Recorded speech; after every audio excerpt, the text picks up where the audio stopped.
Pepper weighed 4 pounds and 11 ounces at his last vet visit, which made him approximately the weight of a can of soup and the attitude of something considerably larger.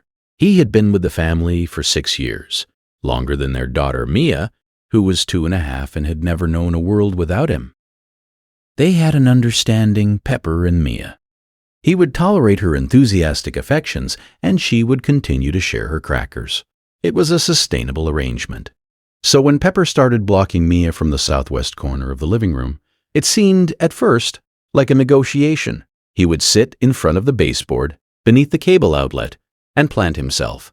When Mia approached, which she did repeatedly because she had decided that corner was ideal for her block stacking operation, Pepper would puff up to his full, moderately intimidating height and make a sound low in his chest.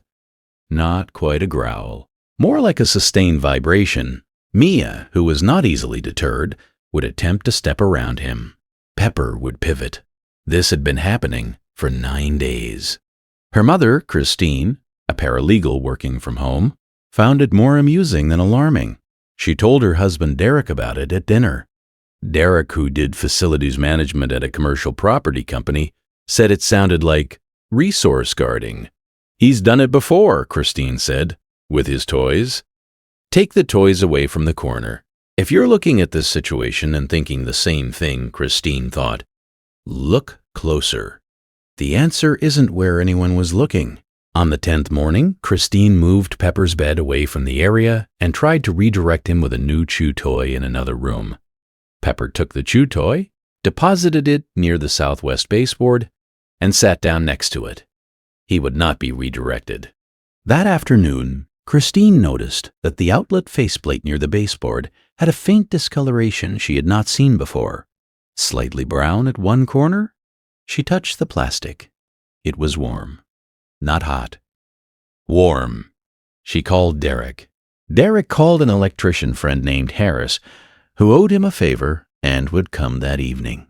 Harris pulled the outlet from the wall and spent 4 minutes examining what was behind it before he said, with the flat affect of a man who had seen this before and knew what it could mean, "This wiring has been arcing. The insulation is compromised. This is a fire hazard. If this shorted under load, which it would eventually, could be tomorrow, could be next month, this wall is the first thing that catches. With kids in the house, this would have been bad. Subscribe so you don't miss the ending. Some warnings are delivered in a language we almost didn't learn to hear. They had the wiring in that entire wall replaced over the weekend."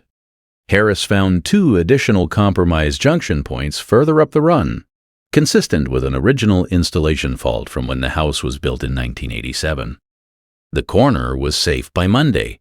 Pepper walked through it on Monday afternoon like he'd been waiting for clearance. He went directly to the spot where the outlet had been, sniffed the new faceplate once, and walked away.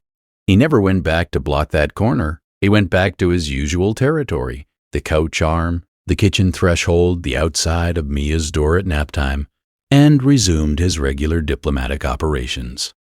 Has a small dog ever done something that made you reconsider how much space a 5-pound animal can fill? Tell us in the comments. Christine kept thinking about the 9 days. Pepper had been sitting in that corner for 9 days. Every time she moved him, he went back. Every time Mia approached, he blocked her. He had no way to say, "There is something wrong inside this wall that is warm when it shouldn't be warm, and I don't want the small human near it." He had only his body. He used it. Mia has a different corner for her blocks now.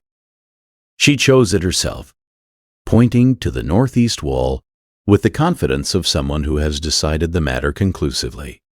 Pepper supervises from the couch. Subscribe. What this channel carries is worth staying for.